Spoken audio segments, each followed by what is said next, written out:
This is question number 9, exercise 5.3. Okay. The sum of first 7 terms of an AP is 49. मतलब किसी AP की 7 terms तक का जो sum है वो 49 है, and that of 17 terms is 289. और 17 terms अगर हम गिने तो उन सब का sum है 289. Find the sum of first n terms. अब हमें उसकी फर्स्ट n टर्म्स का सम निकालना है. हमें नंबर ऑफ टर्म्स इस क्वेश्चन के अंदर दी हैं n, तो हमें इसके अंदर n फाइंड आउट नहीं करना.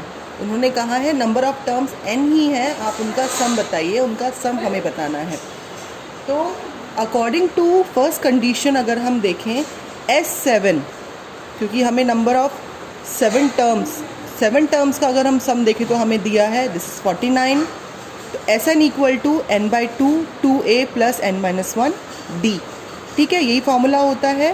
तो अगर हम 7 टर्म्स के लिए इस फार्मूला में वैल्यूज़ पुट करें तो ये होगा 7/2 2a प्लस 7-1 d.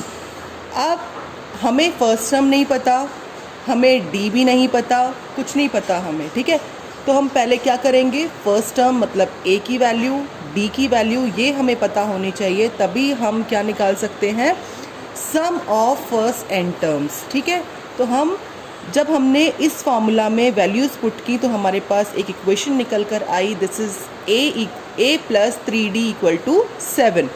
अब अगर हमें a की वैल्यू चाहिए तो हमने क्या किया, a equal to 7 minus 3d. ठीक है, ये एक इक्वेशन आई, इसे हमने नाम दिया इक्वेशन नंबर 1.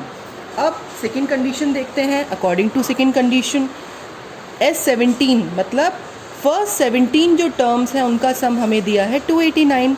तो अगर हम इस वैल्यू को हम फार्मूला में वापस पुट करते हैं तो 289. ठीक है, 17 टर्म्स का sum, number of terms 17/2 this.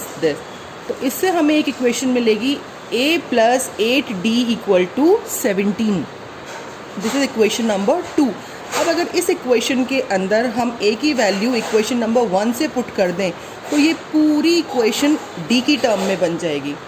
ठीक है, तो substituting the value of a in equation number 2 from equation number 1. a की वैल्यू क्या थी, 7 minus 3d plus 8d equal to 17. तो d की टर्म में हमें ये इक्वेशन मिल जाएगी और इससे हमें किसकी वैल्यू मिल जाएगी, d की. अब हमारे पास d की वैल्यू है, मतलब अगर इस इक्वेशन में हम d की वैल्यू पुट कर दें तो हमें a की वैल्यू भी मिल जाएगी. ठीक है, तो bye substituting value of d in equation number 1, अगर हम इक्वेशन नंबर 1 में d की वैल्यू पुट करते हैं तो a की वैल्यू हमें मिलती है 1.